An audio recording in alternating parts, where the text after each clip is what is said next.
খোদার আরশ যাই রে টলে অবহেলা মাকে ব্যথা দিও না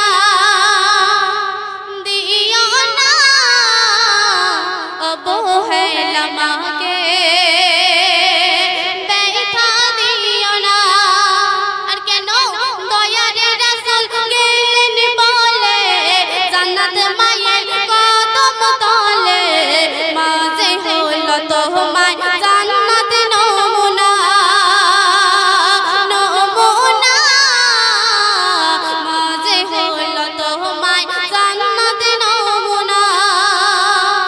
তারপর শুনুন এক সাহাবী এসে বলে বলো গো নবী পাপের সেবা করব বেশি না মায়ের সেবা বেশি।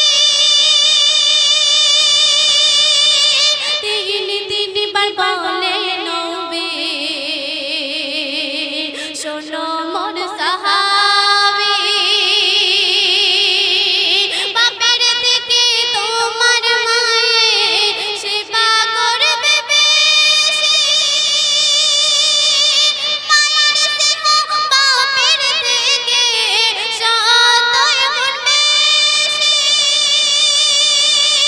রহম করো দয়ার সাগর তোমার মা জননী মা হাসলে আল্লাহ হাসে মা হাসলে আল্লাহ হাসে বলেন শাহে মদিনা মায়ের মনে ব্যথা দিলে খোদার আরশ যাই রে টলে অবহেলা মাকে ব্যথা দিও না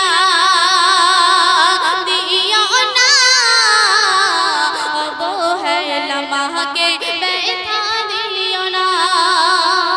তারপরে সন্ধির মাধ্যমে আরো কি লিখছে শুনুন 10 মাস গর্ভে থেকে লিখেছো তুমি রক্ত মাংস খেলি মায়ে কেমনে ভুলে গেলি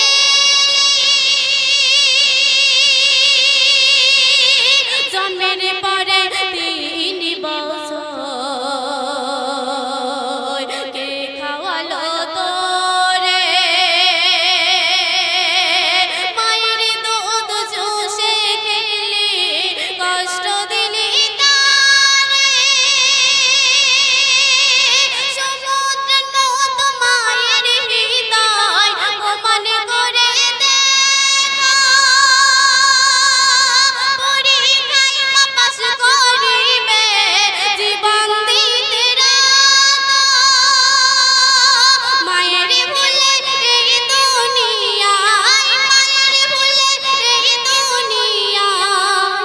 আমার এখানে যত দাদা ভাইরা আছে সবাইকে বলছি পাপের বোঝা নিও না মায়ের মনে ব্যথা দিলে খোদার আরশ যাই রে টলে অবহেলা মাকে ব্যথা দিও না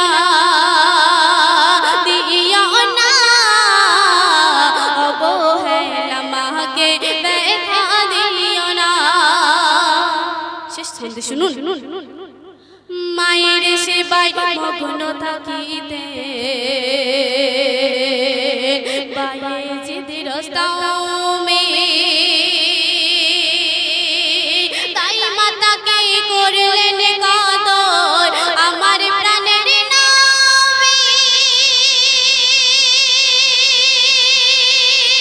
মায়ের কদম ধুয়ে দিল ফেলে চোখের পানি দুধের দিন শত হবে না বলে নন্দর